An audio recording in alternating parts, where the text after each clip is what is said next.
What's going on, guys? Today we are going to do a quick unboxing and first impressions of the Garmin Epix Pro Gen 2 as a Apple Watch user. Now, a big reason why I did actually want to at least try a Garmin was just the fact that I've been testing a lot of fitness apps and fitness watches lately, and I really wanted to see how good the Garmin was, considering the fact that a lot of my friends say you've got to try the Garmin. It's really, really good. And I also have a Garmin cycling computer for when I go cycling, so I wanted to see what the synergy was going to be like with these two combined and just the overall experience. So let's get into it. With that being said, if you guys do love anything to do with fitness tech, fitness apps, and wearables, make sure you subscribe. It does do a huge favor for the channel. So out the box, this is what it looks like. Now, I've actually already made a couple modifications to it, considering the fact that I've already turned it on and switched the watch face because I really didn't like the actual watch face. So I decided to actually get a different watch face. And this is just something that I got on the Garmin app. Now, I'm not gonna lie, when I first started using it, it genuinely took me probably 2 hours just to get around the watch, but we'll get into that later.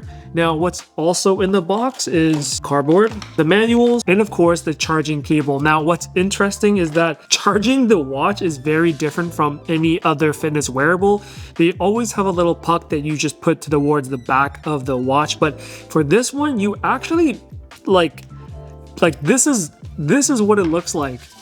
This is what it looks like when you're charging it. This is how we're charging a watch. This is the most unintuitive way to charge a watch, but you know what? Doesn't really matter. Moving along. So now that I have both on, I can tell you right away the first feeling. The Apple Watch Ultra is definitely more minimal. It's cleaner. It's lighter on the wrist. Even though like the Apple Watch Ultra is a thick watch compared to all the other original models, but this Garmin is mega bulky. Like it definitely feels like a real rugged watch, and I don't mind the rubber band on the actual watch. The nice thing about it is that it feels more like a traditional like Casio watch where it has that rubber on it, not that silicone feeling that the Apple watches have. Now, the actual watch is also thicker as well. It's definitely thicker than the Apple Watch, but I don't think that's going to be a huge issue for me because the whole point of getting the Garmin is in fact to have a more rugged watch. Now, in terms of brightness, they're currently pretty comparative, but only time will tell considering the fact that I still need to take it outside in really bright conditions. Of course, bezel wise, the Garmin has a huge bezel compared to the Apple Watch. And again, even though the Apple Watch is thick, it definitely feels more minimal compared to the Garmin, and the feeling is definitely immediate. On another note, something that's also very interesting is that I love how the Apple Watch has a home button, and when you click the home button, the UI is smooth, the animation is smooth, and you can kind of go through and scroll through and see exactly what you need to pick on what app that you want to open. And it's very easy to use. You have complications, you can set it from your phone. And I feel like that whole process is simplified. Whereas I feel like with the Garmin, man, I'm not gonna lie to you, off camera, I did have to spend at least 2 hours just messing around, and I was pressing buttons and I was really trying to figure out exactly how to operate the system. And a couple things I want to note already.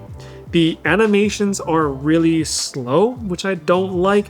There is no technically home button. So the Garmin does actually have a button on the right side where you can actually use it like the action button on the Apple Watch where you can start your workouts. But the nice thing about the Apple Watch Ultra is that when you click open workout, you can scroll through multiple different activities that you want to choose from. But for the Garmin, when you press the top right button, which is somewhat like the same position as the action button, so going through Garmin, you don't actually just see a full list of activities that you would with the Apple Watch. You actually have to scroll down and go to the add button and then figure out exactly which activity you want to track, which is really time consuming. So, and they're also grouped by categories like outdoor, running, cycling, swimming, gym, winter sports, team sports, all these other things. And then you have to select it and then you have to add it to your favorites. And I don't know, I really didn't love that. It's really confusing. It takes some time and it's not intuitive to learn. So that is something to be aware if you are considering